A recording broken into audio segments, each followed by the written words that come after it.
The Mayo Experience. Mayo Experience. Mayo Experience. Mayo Experience. Experience. Welcome to the Pat Mayo Experience 2020 Honda Classic DraftKings picks and preview. If you want to play in the Pat Mayo Experience Open Honda Classic DraftKings Listeners League, the link to the league is in the description of this video or podcast. Go hit that up. It's over half full already on a Tuesday afternoon, so it's definitely going to fill this time around. Hopefully. I want it to fill this time around. We don't want to make it smaller, people. We want to make it bigger. So fill it as quickly as possible. If you're looking for the cheat sheet, that will be out on Tuesday evening on dkplaybook.com, betting cheat sheet Wednesday on my Facebook page, facebook.com/thepme. And of course, if you want to generate some lineups, use a simulator, research all the stats you want, fantasynational.com is the key to all of this. And get your ass 20% off fantasynational.com/PME. Highly recommend you do all of this. And if you want to get into a draw for 20 DK bucks, smash the like for the episode, leave your DraftKings handle in the comment section, tell me your favorite play below $7,000 this week in the field. And if you want to get into a draw for 100 DraftKings dollars, subscribe to the Pat Mayo Experience audio podcast, leave a 5-star review, DraftKings handle, and something you like about this show. You'll be in a draw for 100 DraftKings dollars. Winners announced on Monday's Pat Mayo Experience. I want to get to 3,000 5-star reviews before the Masters, because we'll always get a whole bunch for the Masters, because those shows, incredible. Everyone says terrific shows, not sad whatsoever. Probably the best time of the year. Anyway, I've gone on too long here. Rick Gehman is on the line. Ben Rasa is on the line. Rick, what's going on? Pat, welcome to Honda Week. Welcome to DFS Open Week. I have never been more excited for anything in my entire life. Didn't you get married? Yeah, but come on, man. That's just a legal obligation. This is excitement. This is traveling to Florida. This is everything. You're going from one hot place to another hot place. It's far more exciting for Ben and I. I don't get out of the house much, so I'm very excited to leave and go talk to other humans instead of just my dog all day. So yes, the climates are very similar, but hey, I'm excited to meet everybody. All right, so Ben Rasa, you're also here, and Rick had put together the pricing for the DFS Open, which we're all going to. And are you a great value in the DFS Open? Because we'll break that down a little bit later on. Yeah, we're going to get into it. I don't know. I mean, Rick is on my team. I think we're going to have some serious issues. It's basically they're playing with 3 people. I'll be there for moral support. Going to be fun. Excited to fly down, meet everyone. Going to take a lot of energy. I also don't get out of the house much, so it's a lot of activity for this group here, but it's definitely one of the better weeks of the year, no doubt about it. So are you putting yourself as a heavy underdog in our 3-person skins game the day before? Slight dog. That doesn't mean I won't gamble on it, but it's going to be some issues whether or not I can even finish a hole. That'll be a fair bet in this one. Well, Rick, we'll have to figure out some sort of we can use handicaps, I guess, but I don't think either one of the 3 of us is overly great by any means. No. So we might have to play 9 to figure out where everyone's skill level is, then wager on the back 9.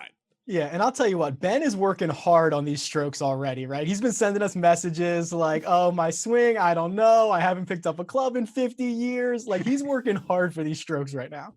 Well, at least I've settled. I'm playing left-handed officially. I used to play golf right-handed. I've made the switch. Oh, God. So I will be sporting lefty clubs, and I will actually stick with a hand for a change.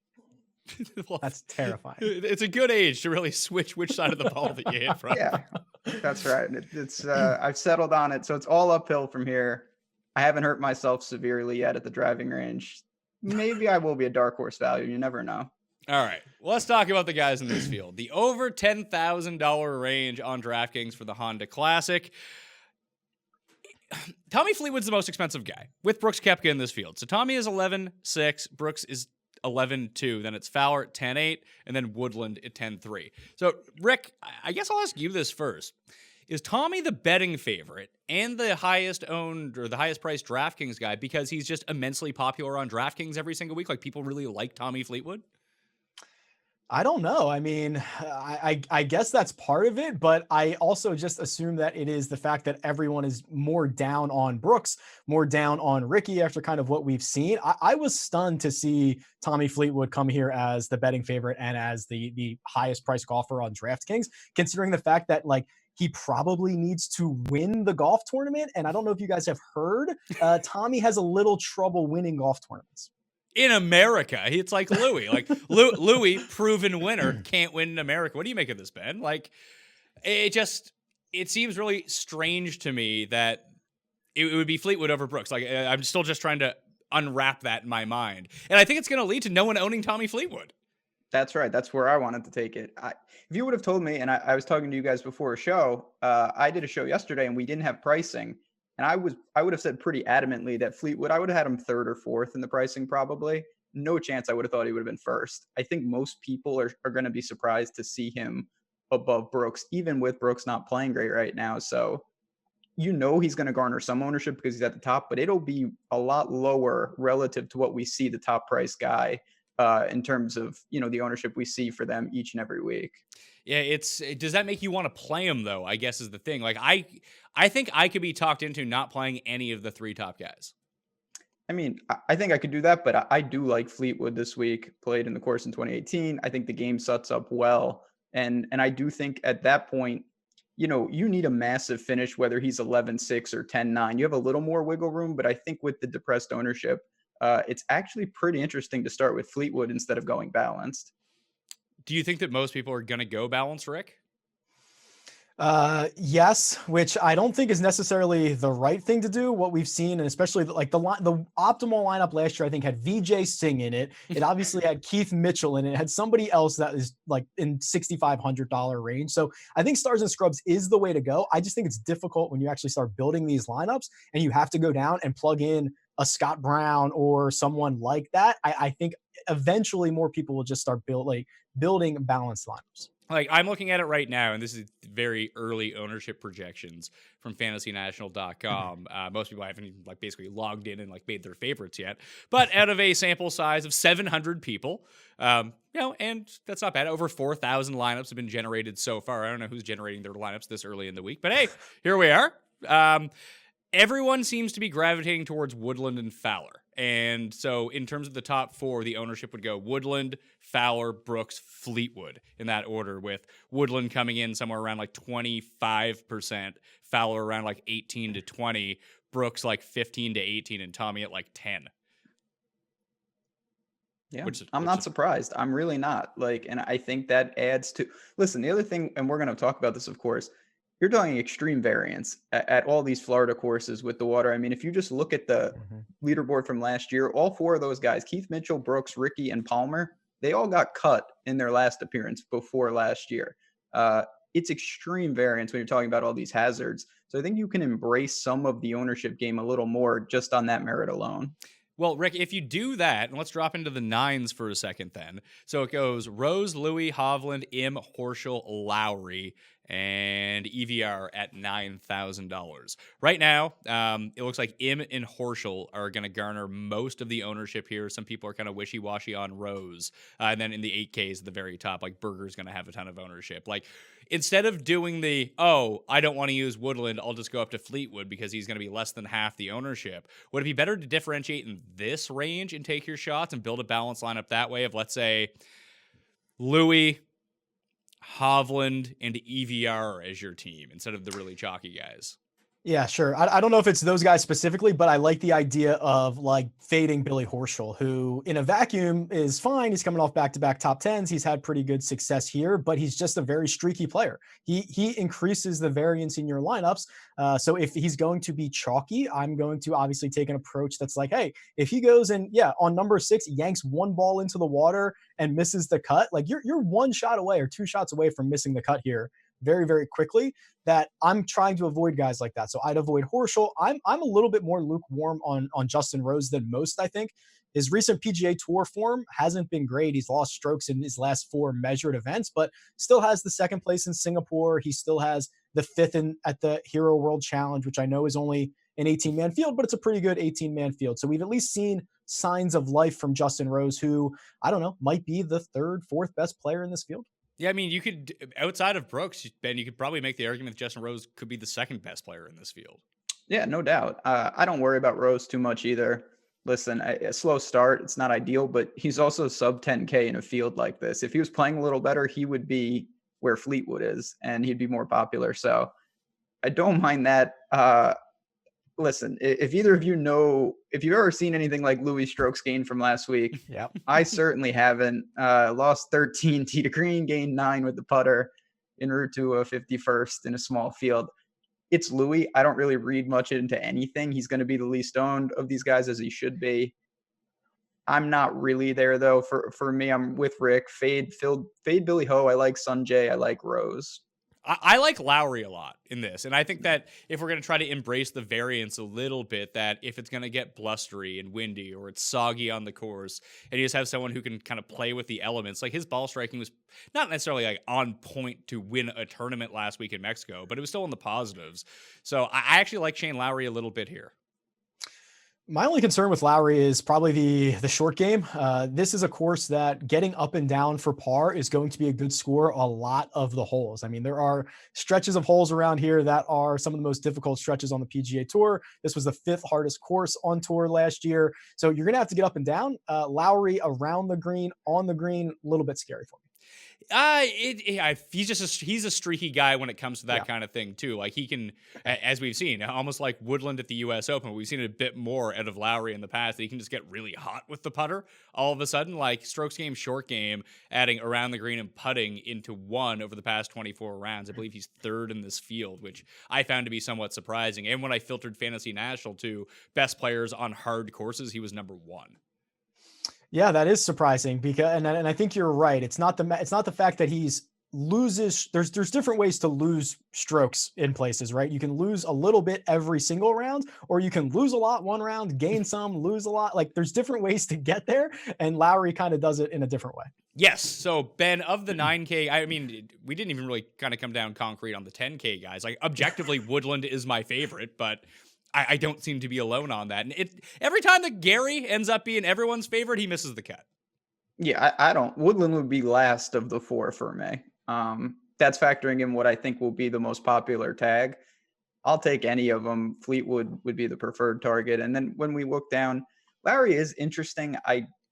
And maybe I'm a little, I don't want to say biased here, but I just never think of him in the Florida swing, to be honest. You know, that's not really where we've seen him excel.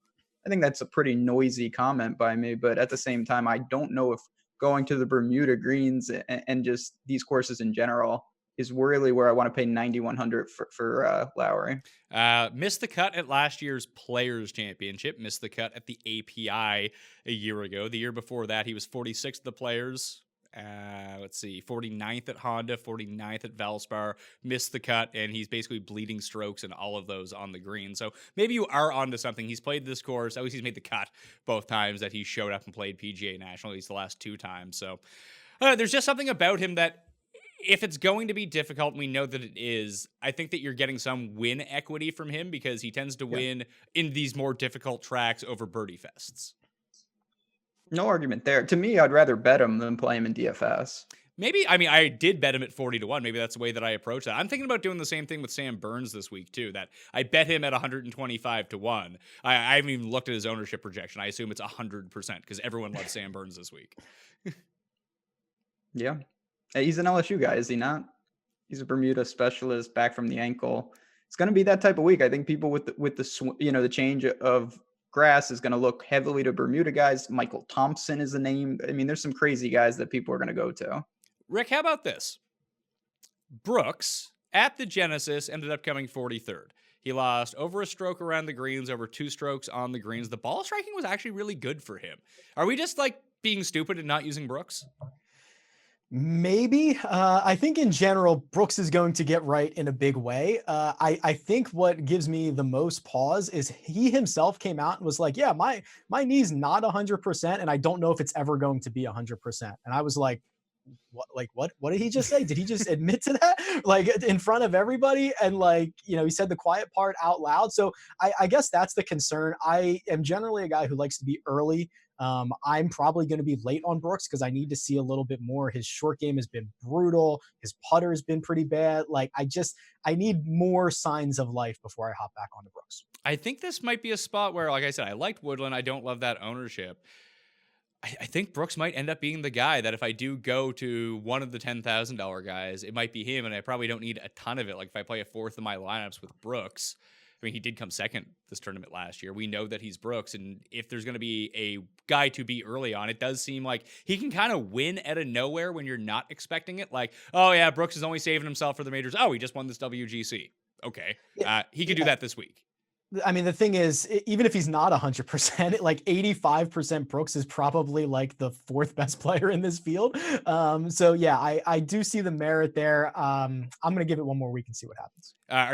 If you had to choose between Hovland and Im, who would it be? It's almost always Sung Jae for me. I assume Victor is probably still hungover somewhere, as he should be, with the $500,000 check and the winner's prize and all that stuff. Sung Jae's just, outside of one miscut, very, very consistent golfer, makes a lot of birdies, which usually helps you on DraftKings. I'd rather go with Sung Jae. Yeah, I'm in on Sung Jae too. Ben? Yeah, definitely. Hovland, super talented. I don't know if this is the best course for him, in a big sample size, which we'll see down the road. I'm not sure that Honda is going to be in his wheelhouse long term. I'm looking at Hovland rates out number 2 over the past 24 rounds for me in these stats. Number 1 is actually EVR coming off a good week, and it doesn't seem like people are going back to him, which I find odd. It's a huge price. I think people get, he's 6,700, now he's 9K, and I get why he gets the bump, no doubt about it. But I feel like people are more apt to take that kind of guy as their last man in a major, their last man in a WGC, rather than their second man in a middling field like this. And I think, Rick, a lot of it has to do with Berger being $100 less. And, Berger's like Sam Burns. Everyone likes Daniel Berger this week. But I guess, Mike, I have 2 questions. Okay, so my first question was, is Daniel Berger popular? Which I guess we've answered is yes. And my second question is why? Like, he's got back-to-back top 10s, which he hasn't done in 4 years. So so now we assume he's going to go back-to-back and have another great finish. Like, even if you look at, and I keep hearing, he's got great course history, last 4 years, miscut, 29th, 36. Like, where's the reasoning for playing Daniel Berger? It was this tournament where Berger broke through. I remember watching it. It was a Monday finish in a playoff when he ended up losing to Patty Harrington. I remember because Jeff and I distinctly had money on him to win at 100 to 1. And he was great that week. And you could see it coming. And there was always this thing, hey, Berger's a Florida State guy. He's very comfortable on Bermuda. And now there's actually an excuse you can point to. You can always point to anything, really, with golfers. Be like, oh, well, he's been playing very poorly for the past 3 events, but he's historically very good. So he's going to be fine. Or Daniel Berger has back-to-back top 10s. He's finally getting it back. He's going to come through on all the potential that we want from him. And this is a course where he can most definitely do it. Like, I don't know, if he's going to be like 25% owned, fade. Yeah, I think if you removed his name and just looked at the numbers, you'd get a much different ownership perspective. I do agree. I think it's a lot of confirmation bias for those that remember the good Berger runs and wanting to play him. And now they have an exactly right, Pat, an excuse to play him. There is a thing, too. Like, he has the back-to-back top 10s, Ben, but he has made 10 of his last 11 cuts. That's something. Yeah, he's playing well. He seems healthy. And he's a guy that he does have kind of a course fit. When you look at double St. Jude's, this is the type of track that I think his results actually should be better than we've seen. The ownership, anyone who's really popular this week, I'm going to be very tempted to go elsewhere because there's water everywhere. And when there's water, you can just get lucky. If you're fading people, a shot that's 1 foot to the left can be, a massive penalty. It's just a different type of game that we're playing in these courses. So that's just something to consider across the board. Coming down to it, 2 chalky guys coming in with good form. You're going to see a lot of them in the same lineups. But, Ben, if you had to choose one or none, potentially, with how you think you're going to end up this week, Horschel or Berger? Oh, Berger. Not even close for me. It would be Horschel for me, and that wouldn't be close for me. Rick?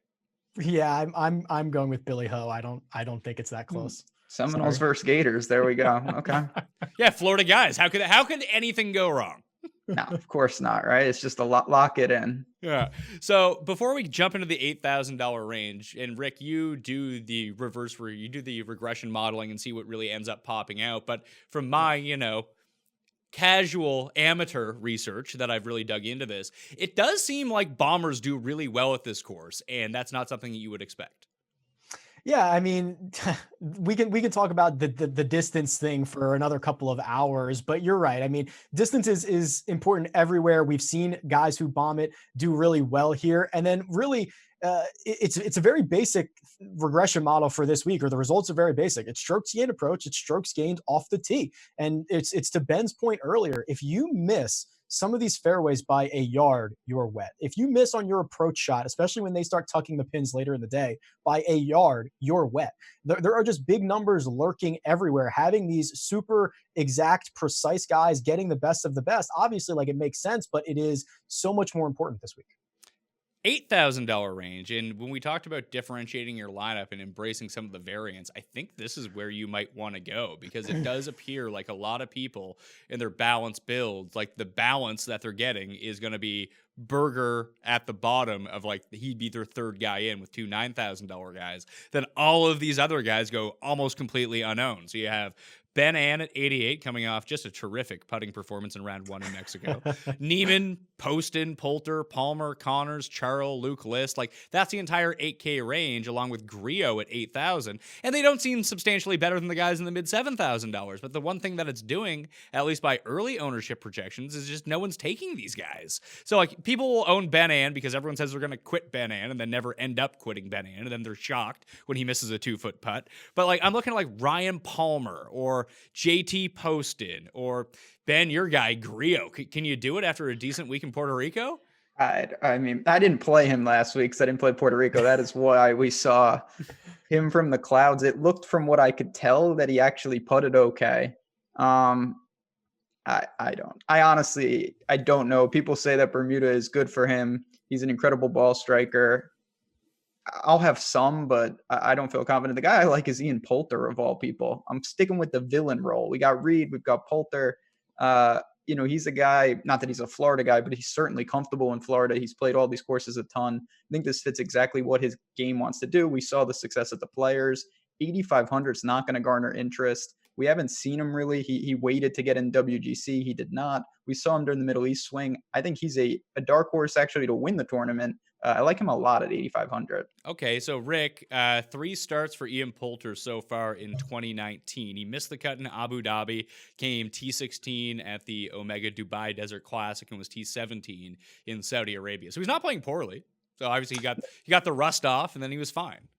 Yeah, and I think what you like about Ian Poulter is you know exactly what you're getting. You're getting a guy who's going to be underowned, who has the ability to pop and catch a hot putter for 4 days and have everybody feel terrible on Sunday evening. Like, I think for that reason, like, he's exactly what you expect him to be.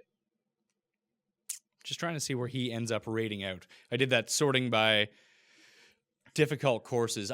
He does seem like a player that if he's going to, I know when he won in Houston, he just went on a birdie barrage in the final round to beat Bo Hostler, but it does seem like a winning score of -10 would be more in his wheelhouse than -25. Yeah, I don't think he's gonna I don't think he's gonna sprint up and shoot something 21 under par and fire a couple of 63s, but hey, 2 under or maybe even 3 under every day probably wins you the golf tournament this week. And at his price, Ben, you don't need him to win either. Oh, no, not at all. He is someone that Rick kind of just alluded to this. He has that ability to just get hot in kind of spurts. We know that he can go low relative to a difficult course. The finishing points can be there. You don't need that. If he makes the weekend, even if it's not what you're really searching for, he's not going to kill your lineups. And I think there's multiple avenues where he pays off, and you're not going to have to allocate a ton at 8,500. No doubt about it. All right. So for me in this range, I actually like Corey Connors, no big shocker there. Like, if I'm not going to take Ben Ann, I got to take Corey Connors. I can't have everyone who can't putt on my team, but just a few of them. The short game really worries me, but he too has played well in Florida. We've seen him pop at Valspar in the past, another course that really emphasizes ball striking. When we talk about ball striking, like, him and Griot are very much in the same mold of they're going to hit a bunch of fairways, their irons are going to be dialed in, then you pray they don't 5-putt. So I'm just going to pray that he doesn't 5-putt or like shank one off the tee. The other one's Ryan Palmer. I know this is going to backfire so poorly on me, Ben, but Palmer's been like okay this year in spots, and this is just a tournament where his skill set can really come into it, except for his one big skill that he loves hitting it into the water. But that's usually on approach shots. He is, the water god. It's very bad. Listen, the thing I like about Palmer is that it's correlated within himself in the sense that he needs to be crisp with the irons. If he's crisp with the irons, you have a big shot at a big finish. If he's not, he's either going in the water or his scrambling's awful anyway. You're completely toast. So it's an all or nothing situation.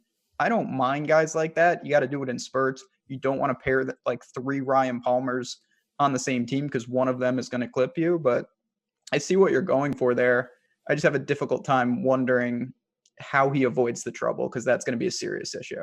Well, Rick, so in his career, it's kind of to what Ben speaks of. His results at the Honda are 4th, miscut, 37th, 26th, 25th, 2nd, 41st, 26th. Like, he can pop at a place like this. When we kind of get down to it, like Keegan Bradley, I feel, is going to kind of be the same way this week. Yeah, I mean, I like Ryan Palmer. He's one of the few in the short list for this range, and I think he's actually been playing a lot better than it looks on paper.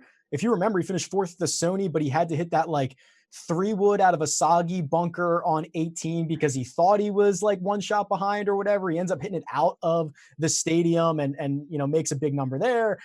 He was in like the final group on, I think, Saturday at Torrey, and then he leaves 7 in the bunker at Genesis and takes a 9 on a hole or something like that. Like, outside of a few really kind of weird blips, like Ryan Palmer has been very, very good this season. If you had to pick between Neiman and Ann, would you go in that direction whatsoever? Man, I'm such a sucker for Benny On. Like 10th in strokes gained tee to green last week over all 4 rounds. Yes, he lost like 6.5 in putting in round 1, but he was a slight positive. He gained 0.37 over the last 3, which is all you ask Benny On to do. I love Neiman long term. I like Benny On better this week. Ben? Yep. Couldn't have said it better. For the same reasons, I like Benny On more. All right. 7K range. If people are not aware as of yet, Charles Howell has withdrawn. So is Jason Kokrak at this point, who falls into this range. So it starts off with Kevin Streelman, ends all the way down at Sean O'Hare. Sean O'Hare used to be like the king of hard Florida courses, but I just don't know how much he has left in the tank. I don't really know what I want to do from this range. I mentioned Sam Burns. I like Sam Burns. So does everyone. I like Harris English at 78. Everyone likes Harris English. And Harry Higgs, your boy, Ben. I like him too at 73, but like I assume everyone's going to like him too. Yeah, Harry Higgs. That's going to be interesting. I do, not to hijack it, but what about Luke List, Pat? I have to ask you. He's 8K on the dot. He's overpriced. Yeah. He's one I look to, and then I don't think I'm going to get there either. I had to ask that. For me, 7K range, pretty interesting. Russell Knox is a guy, he's not playing good, but I think it's suppressed his price enough where I'm interested. We know this is a perfect course for him. Another guy that I think of in the Florida swing. 7,600 is pretty appealing. That's really where I start for safety. And then you mentioned Keegan. I like Bud Cauley. I'll throw that name out there. A good scrambler. I think he benefits from the way you set up this course with the par 70. And then Harry Higgs at 73 as well. Rick, I guess the one thing about Knox, because I was interested too, this does seem like a course where he can have a lot of success, but he has really improved and sped up his swing speed throughout the course of the season. He used to be like a pure accuracy guy. He'd hit it around average, slightly below average, and he'd hit into the middle of the fairway every single time. So far this season, his distance is up, but his accuracy is all over the place, and that really worries me here. Yeah, in general, the increasing your distance is going to increase your results. Everyone's buying into this. Cam Tringali improved his club head speed like 8 miles an hour in 1 year. We know Phil's trying to hit bombs. These guys know distance is better than accuracy, but that is only to a certain extent. And I don't think it's PGA National because, yeah, the rough's going to be penal and water lurks everywhere. Yeah, are we just kind of dismissing Matthew Wolff because he had like a bad run at the beginning of the season? Like he's going to gain strokes off the tee. He's not the most accurate player, but when we talk about bombers at this course, they're forced to take driver out of the bag, like put it back into the bag a bunch just because they can't hit it to where there's water. So they're going to have to naturally club down and regain some accuracy. That it's just funny. Like, 3 weeks ago, everyone was kind of all over Wolff, but now, Hovland has won. Morikawa has been really good. He's back to 3rd place amongst those 3. And like, no one cares about him anymore. I'd almost rather play him the 3M Open was the perfect spot for him because like 20 under par is probably a good place where you're just going to have to be so exact. And yeah, if it was a driving contest, he'd be awesome, but he's really bad with the irons. He's even worse when he gets around the greens. Like there are big numbers out here. And I think he finds a lot of them, even if he's playing from the middle of the fairway. Number one in the field in bogey avoidance over the past 24 rounds, Ben. Your boy, Mav McNeely. Don't call it a comeback. Mav's got it going on here. He's certainly found something. Oh, boy. I mean, the price is starting to get up there. Wyndham Clark is there, who's an anomaly on top of an anomaly. But I think Maverick, for me, is more of a West Coast swing guy. I know he's playing better. I'm kind of indifferent to the play. We'll see what he does on Bermuda specifically. Not a strong take either way. I'll probably get sucked into a little Russell Henley at the same price, basically, who has been just another anomaly this year. He's playing so bad, then he popped. He's a Bermuda guy. There's a lot of options here in a crowded but difficult range. Yeah, well, what do you do in that range at like 74, Rick? Because I was kind of looking at Henley too. Like, did Riviera turn his season around? Like, he's won at this tournament before. That's a bonus. But you have like McNeely, Shank, Henley, Rogers, Sabatini, Harmon, and Keegan Bradley. And even Kurt Kitayama, who's been pretty good so far since coming over on the European Tour. Like, this group of guys all seem very similar to me. But if we were just going to say, let's say that we think that position on the leaderboard matters more than DraftKings scoring this week, that someone like Rory Sabatini and Keegan actually do a lot for me. Yeah, I was gonna say if we're looking strictly at that, I think Keegan is probably the play, but this is kind of a dead area. I think a lot of people are going to gravitate towards Harry Higgs, which is kind of scary but understandable. I'd prefer to either go much higher, even $7,900 for Johnny Vegas, who goes out and shoots a 10 under, 62 in the final round of the Puerto Rico Open. These guys are these are creatures that if they find one thing, they can keep it going for days, weeks, months at a time. If he found something in the final round of Puerto Rico and can keep it going this week, he's already a very good, very strong off the tee player. I'd rather spend up at 79 or just go all the way down to I don't know, KH Lee at 7,000, couple of top 15s in a row, 7th place finish last year. I don't know. It's a weird spot. And Johnny Vegas was the first round leader at this event last year too. So at the very bottom of that range, you got like Steele, who's been really struggling off the tee, which is not great. But then you have someone like the Gooch, who we know if strokes gained approach is the single most important thing at this course, why wouldn't we be looking at him? I guess because the rest of his game. No, I mean, I'm a big fan of the Gooch, and I always love ball strikers, whether it is approach or tee to green, which is obviously my favorite stat. But yes, if you want to just focus on, hey, in this range, I need a guy who pops in what I believe to be the most important stat, Gooch it up. So then you got we didn't even discuss Ben Keith Mitchell. Like, should we be betting or just using Keith Mitchell? Keith Mitchell. And listen, maybe time will tell, I guess. I couldn't think of a worse player for this course, honestly, than Keith Mitchell. Looking back, I don't really understand how any of that happened. Honestly, he reminds me a little of what we were talking about with Wolf. He's going to gain off the tee, doesn't do anything else useful. Now, he came in and he won, and he was fantastic. I have zero interest in him. It would be Cauley. It would be, do I say Kyle Stanley? Did he find something in Puerto Rico? I'm tempted. I don't know if I can do it, but God, this range is pretty dead. I do think that Stanley's a better player than some of the names. I mean, if you're telling me Stanley at, say, 1/4 the ownership of Sam Burns, I'd probably go Stanley in that situation. I think I would probably go down and go to Furyk. Denny McCarthy, the putting god. Best putter I've ever seen. I'm not even joking. It's 10 strokes every week now. That can't keep up, can it? I've been saying things like that in my personal life for 20 years, and look how I ended up. It's possible. The guy's a wizard. I have no idea what surface he struggles on. I thought Poa would do it. 10 strokes. It's unbelievable. He still doesn't really show up because the rest of the game is so weak, but I've never seen a guy who can do it just with the putting. It's like Spieth on steroids. It's crazy. Maybe Spieth should be taking some steroids. Maybe that'll help him out. That could be the answer. How bad would Spieth be at this course, do you think? Not good. Yeah. I mean, he would be, hopefully he has a lot of balls in the bag. That's for sure. We have some other guys down here, Rick. Cam Davis has been pretty good, especially ball striking. You mentioned KH Lee, my main guy, the Chinese bad boy, Xingzhu Zhang. He's down here. Doc Redman, who I like this week. He's at $7,000. So I'm talking about these guys at the very bottom. This entire $7,000 range seems relatively interchangeable. So fading the chalk is probably the move. But now I'm trying to think of how these guys actually fit in with the rest of the roster construction. if you just played two guys in the $10,000 range and you drop down to the bottom of the sevens, like, do you think you're really doing yourself that big of a disservice?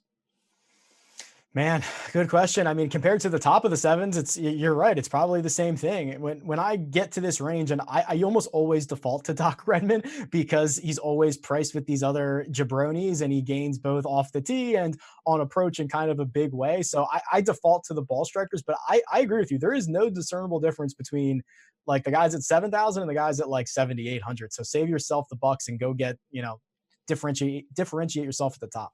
Yeah, the only two that really stick out from a statistical perspective from the $7,000 range that we never really talked about.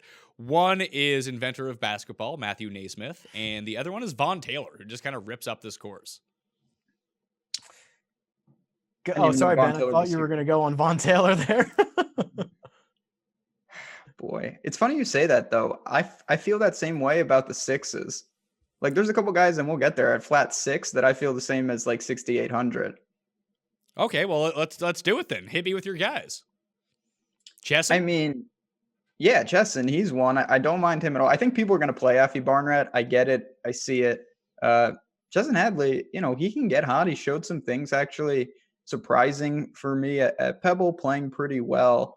But, you just look at the top of that range. Yeah, there's some okay play. Zach Johnson. I'm not going to even talk about Aaron Wise at this point. But at the bottom of the sixes, there's a couple names. And as Rick alluded to, it's not the same.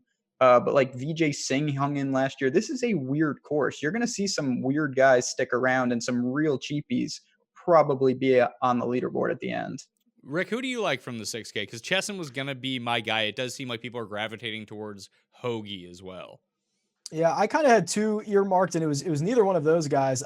Scott Brown is 6,500. He had a second place finish at Genesis, and then he went to the Scott Brown Open in Puerto Rico and finished 67th. Like that was supposed to be the momentum. Go out there, finish like T3 and keep it rolling.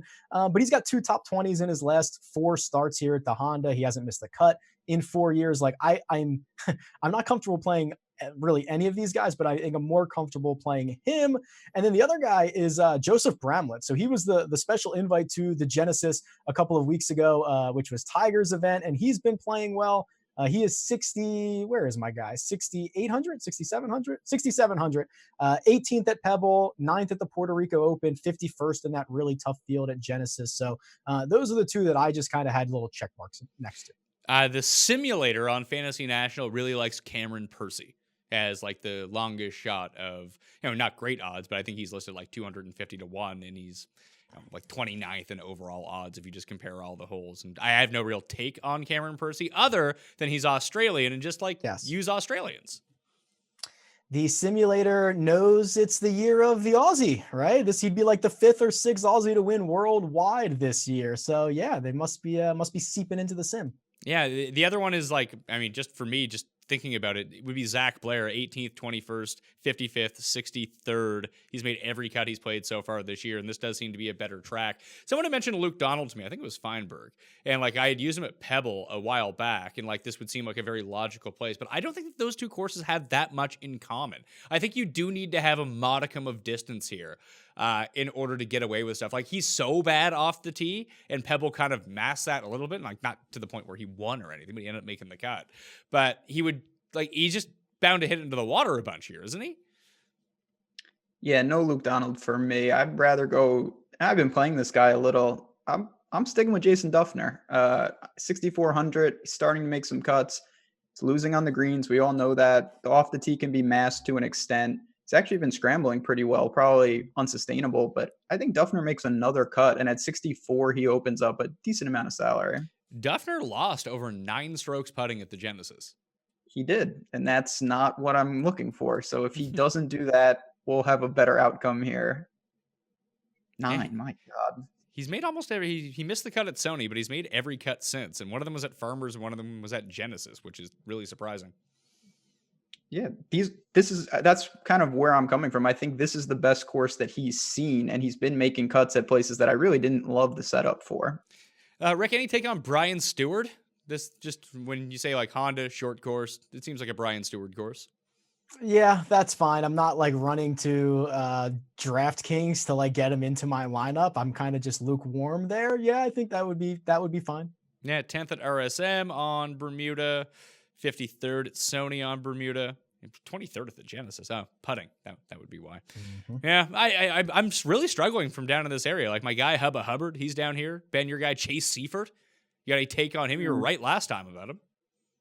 Yeah, I don't know if this. I believe he is another. I want to say he's another Florida State guy. Making a bunch of cuts. The approaches are good. He's going to need that putter to keep it up. That's the one thing I worry about to an extent. He does some heavy lifting with that, but he's a guy that I'm not crossing off just yet. No doubt playing well enough to consider.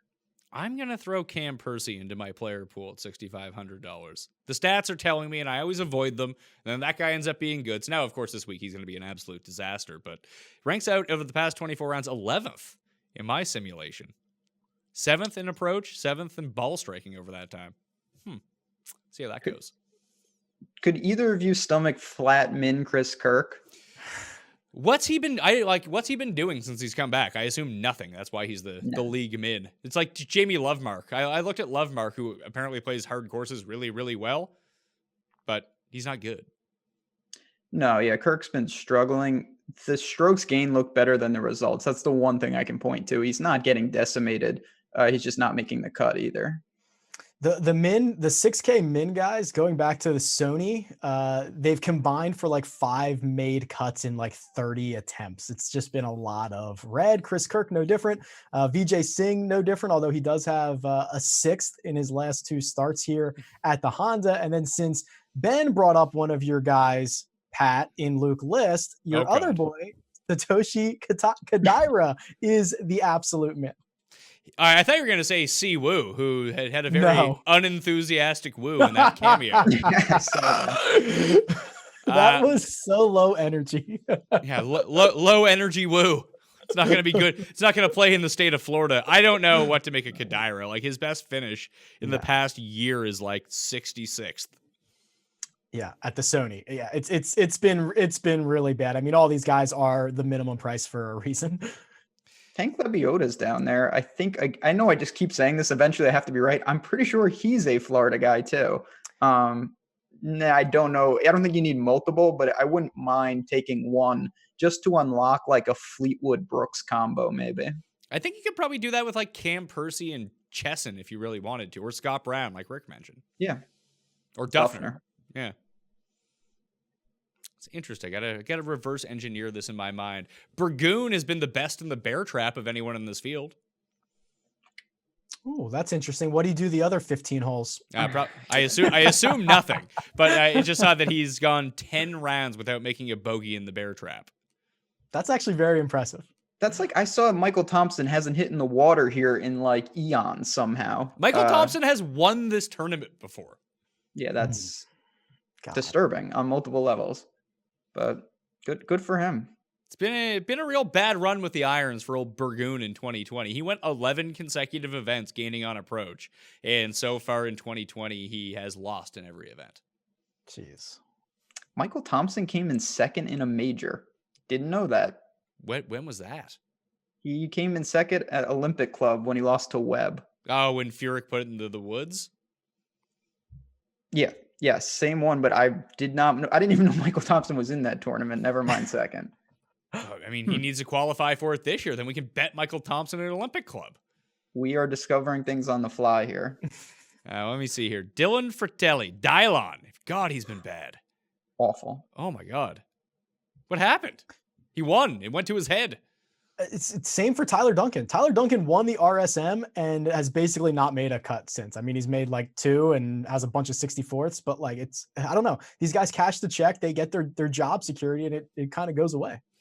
I'm curious to see how some of this ownership breaks down, because I can see myself I can see me talking myself into Victor Hovland by the end of the week if he's really going to be like, I don't know, 8% owned or something in that like weird mid tier. I think for me, he fits maybe a team. You know, I like to build teams correlated. If I go aggressive drivers, maybe I start with Hovland. Hovland? Maybe. But if you do that, the one benefit of doing something like that, if you say you start like that, you can literally pick for any best available. Don't even worry about ownership for the other 4 guys because you have leverage. Yeah, the problem with like Hovland and Connors and Palmer and that type of guy in this situation, and even Wolf, I'll throw into that mix too. Like their short games are bad, that you need them to hit every green. Yeah, that's why combining them for me is it's too much risk. Because what are the chances that 6 of them, one of them is going to blow up, and in a tournament like this, you have to blend it more carefully. Yeah. All right, Rick, single favorite play? In the entire field? Yeah. Oh boy. Everything considered, pricing, potential ownership. I am a glutton for punishment, so give me Benny on, baby. Ben on. I think I'm gonna stick Korean, but I'll go with Sungjae. Ben? Bud Cauley. I really like him in this spot. 7,300. I think he plays really well here. All right. Bud Cauley. Okay. Let's talk DFS Open. The main event. The real. So Rick, you're running a contest for this. So just explain to people what you're doing for this, because you spent so much time pricing the teams.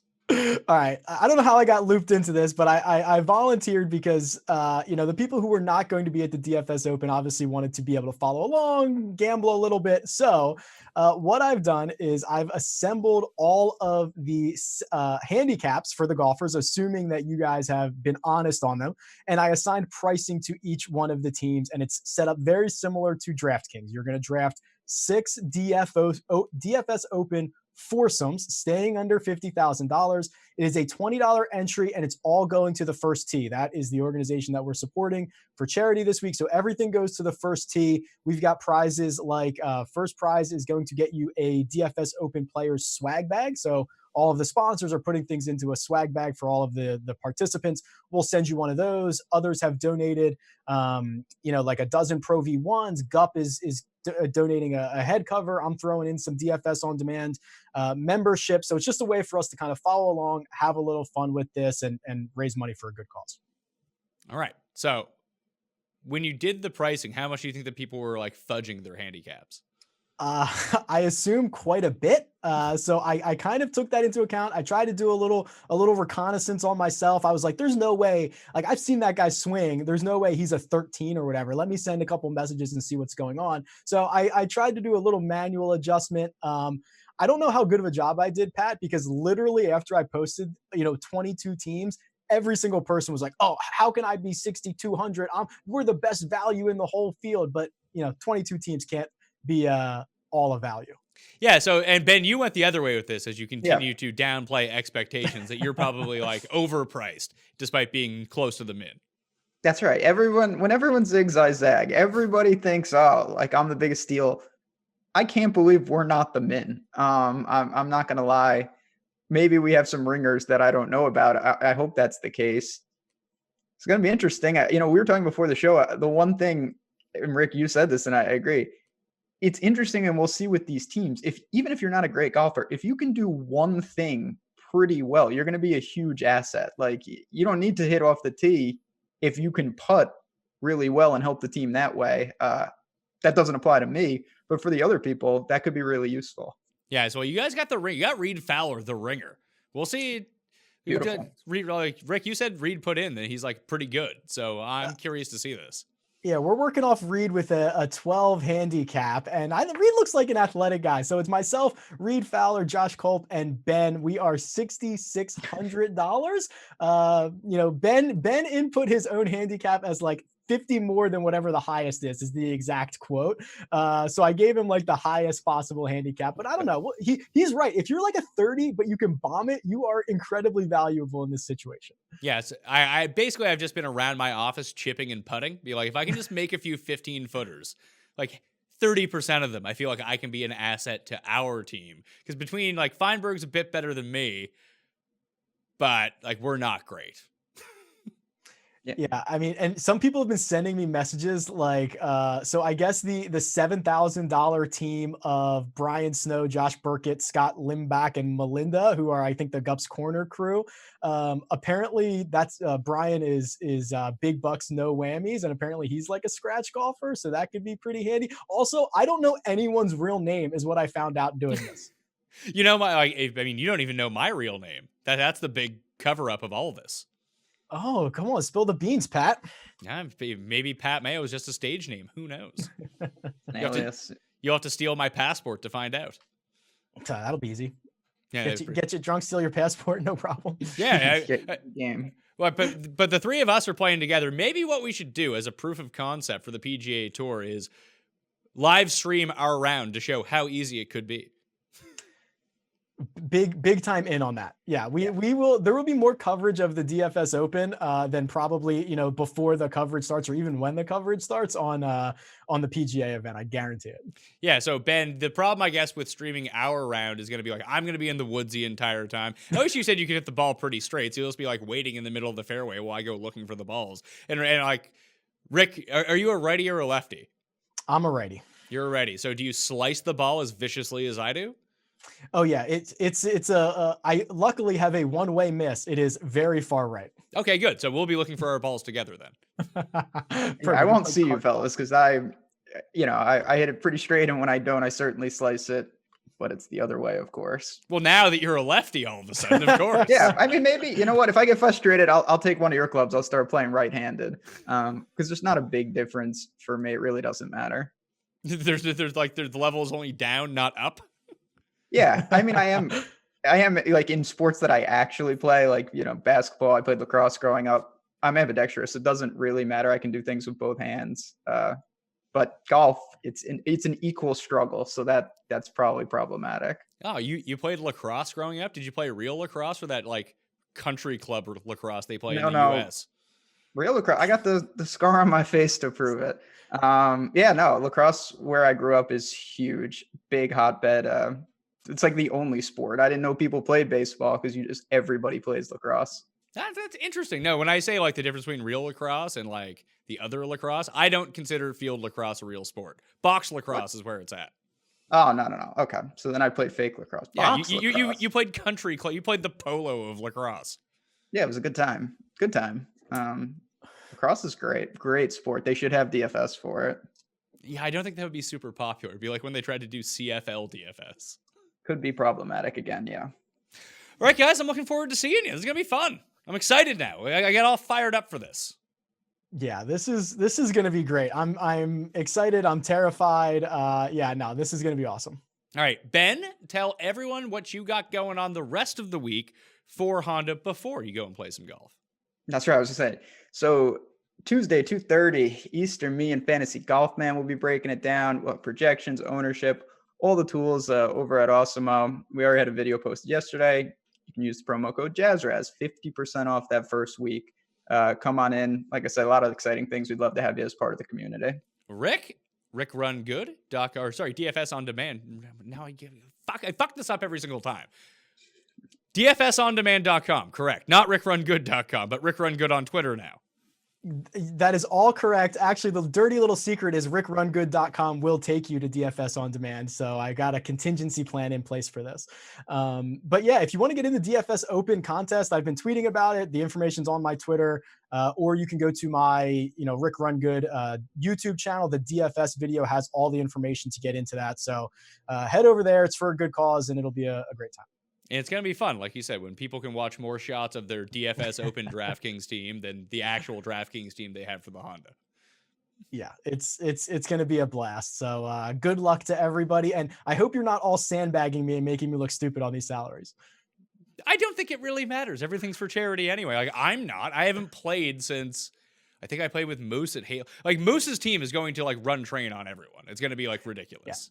Yeah, they are the most expensive, and like I capped them at 11.5 when they probably realistically should be more than that. Yeah, like Moose is awesome, and Rhino, who's like on his pod, also like plays at Hazeltine, is like a scratch at Hazeltine, which is tough, as I found out. I think just based on handicaps, I think I told Ben, and this is accurate, I'm looking at it, all 4 of their golfers are better than any of our best golfers on our team in terms of handicaps. True underdog story. All right, that will do it on the Pat Mayo Experience. Thank you all for watching. Get a 20% off at least 20% off at fantasynational.com by going to fantasynational.com/PME. Told you about the giveaways, told you about the Twitter cheat sheet out on Tuesday evening.